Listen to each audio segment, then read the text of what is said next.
Hello everyone and welcome back. This is Doc Ed Padama. Ngayon pag-usapan natin papaano naman isulat itong bahagi ng chapter 3 ninyo, specifically itong tinatawag nating the research instrument. So ulitin natin, ito ay bahagi ng series na pinag-uusapan natin kung papaano madaling bumuo at magsulat ng iba't ibang bahagi ng research paper ninyo. So if you have time, you can go back doon sa ibang series videos nito which started with chapter 1, chapter 2 at ngayon po ito na nasa chapter 3 na tayo kung papaano isulat nga itong research instrument. So meron tayong mga tips and advices bago tayo pumunta doon sa actual na sample natin. Mamaya meron tayong ipapakita at dadaanan para ma-compare ninyo kung saan o papaano isinulat itong mga tips na ito doon sa actual part ng research na pinag-uusapan natin. So, mag-uumpisa ang research instrument ninyo doon sa tinatawag nating introductory statement na napag-usapan na natin doon sa mga nakaraang videos natin. So, ulitin natin, ang introductory statement ay naglalaman lang ng isang presentation kung ano yung i-expect na makikita na laman nitong bahagi ng research ninyo. So, this can be in 1 to 2 sentences only. So, napakaiksi lang po nitong introductory statement ninyo. At ulitin natin, ito yung idea kapag sinabing introductory statement. You just present what is expected to be read within that particular part ng research ninyo. Okay, yung susunod naman na bahagi ay yung tinatawag nating construction. So, gamitin nyo na rin itong mga heading na pinapresent ko. So, under research instrument, meron kayong construction, validation, and administration. So, paano naman sinusulat yung part ng construction? Pag sinabi natin construction, this discusses the content of the instrument. Ano ang laman? Ano ang mga in-include ninyo doon sa instrument ninyo? Ikukwento nyo lang. Remember, almost all of the parts of chapter 3 is in narrative form. Nagkukwento lang kayo ng proseso, nagkukwento kayo kung paano nyo ginawa, nagkukwento kayo kung ano yung mga steps na ginawa ninyo, procedures na ginawa ninyo. Basically, that is the content of chapter 3 or how you should write chapter 3. So, dito sa part ng construction, you discuss the content of the instrument, kung paano siya ginawa, how it was created, and paano siya inayos. Okay? So, those are the only tips that you need to remember when writing this part of your research. So, again, basically, maiksi lang ito. 1 to 2 paragraphs is already enough. Actually, kahit isang paragraph, kaya nyo nang isulat yan. The next part is the validation. Validation narrates the process. Ikukwento nyo lang ulit yung proseso kung paano nyo vinalidate ang inyong instrument.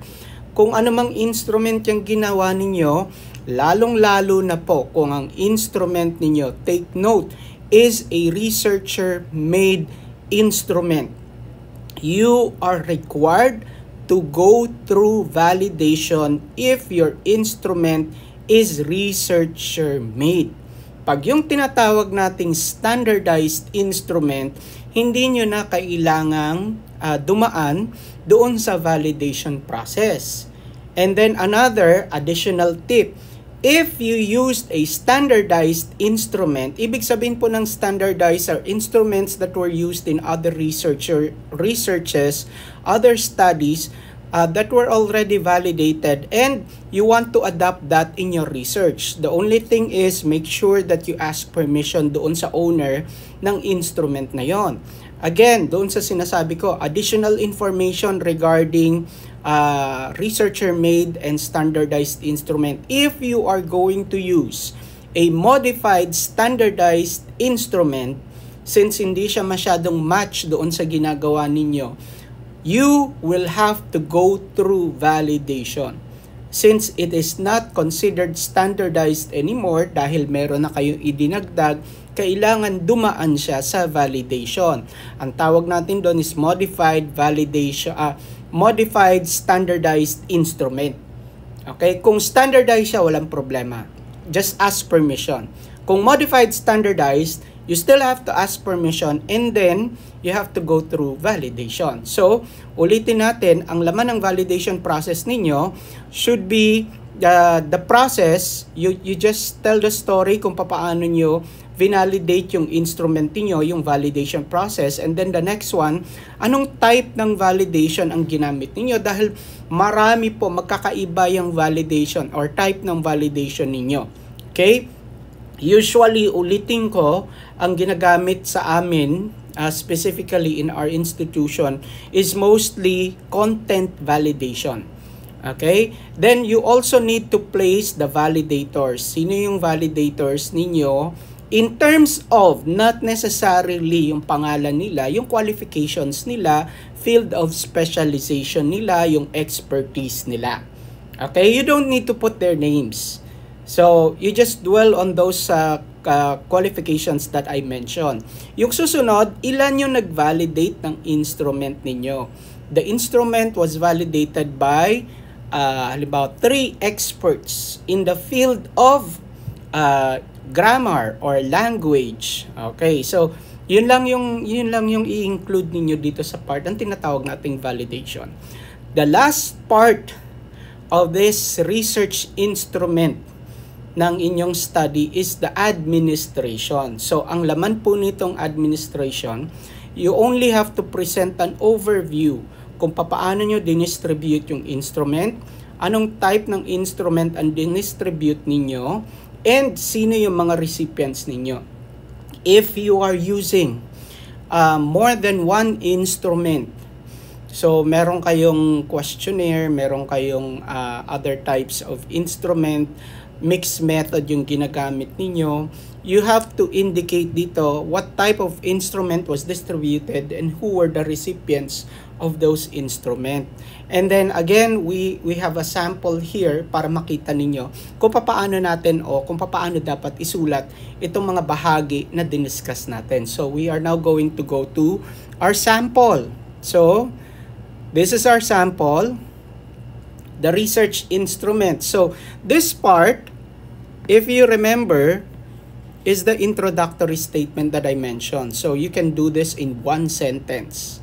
In this study, the following instruments are utilized by the researcher to gather data needed to answer the specific problem. So, pre-present niya lang ano yung laman nitong part na ito. So, ang laman niyan ay yung mga instrument na ginamit ng researcher para makapag-gather ng data para masagot yung mga problema or specific problems dito sa study na ito.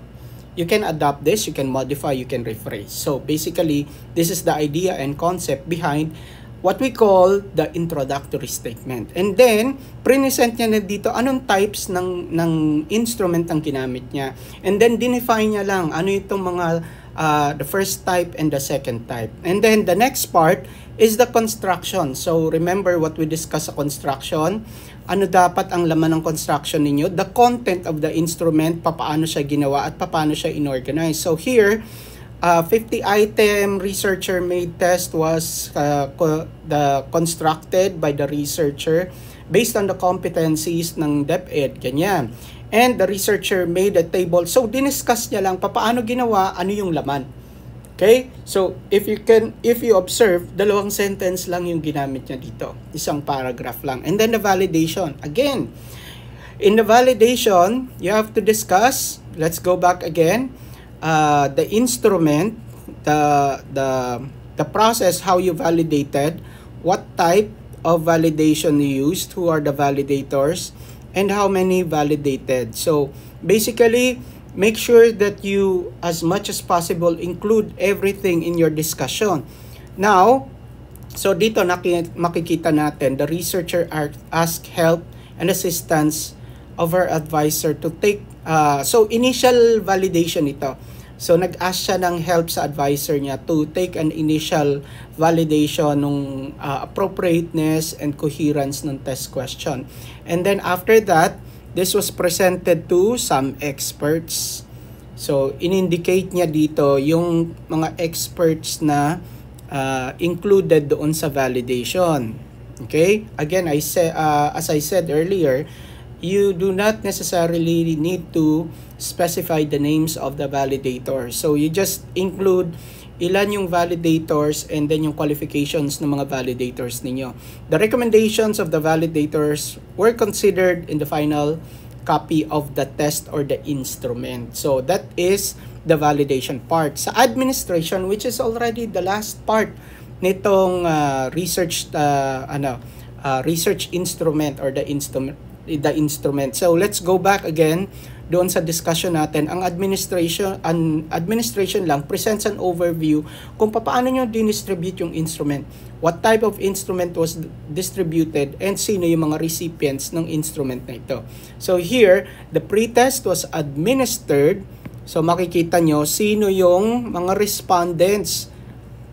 Parehong dalawang group yan. So group 1 and group 2. So ito yung unang group, ito yung pangalawang group. So yan na yung recipients.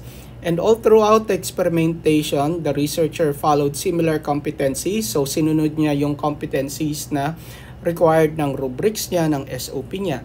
Post-test was given to both groups and all the topics were done. The learning outcomes of the pre-test and post-test were studied and examined to measure the effect of ganyan. Okay, so diniscuss niya based on what we presented earlier, sino yung recipients nung instrument na ginawa ninyo. So basically, this is the content of what we call yung research instrument ninyo. So ganyan lang.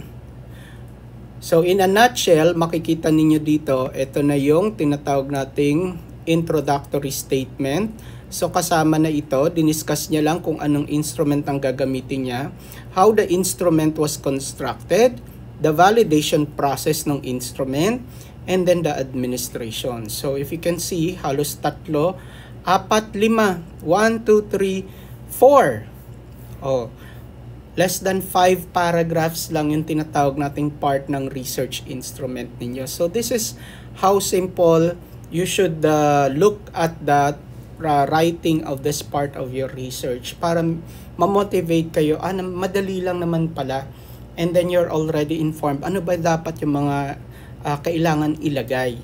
Okay, and then after that, if you've gathered all of the information, construct nyo na yung idea ninyo in this particular form, yung narrative form. So I hope you were able to again take out something from this discussion.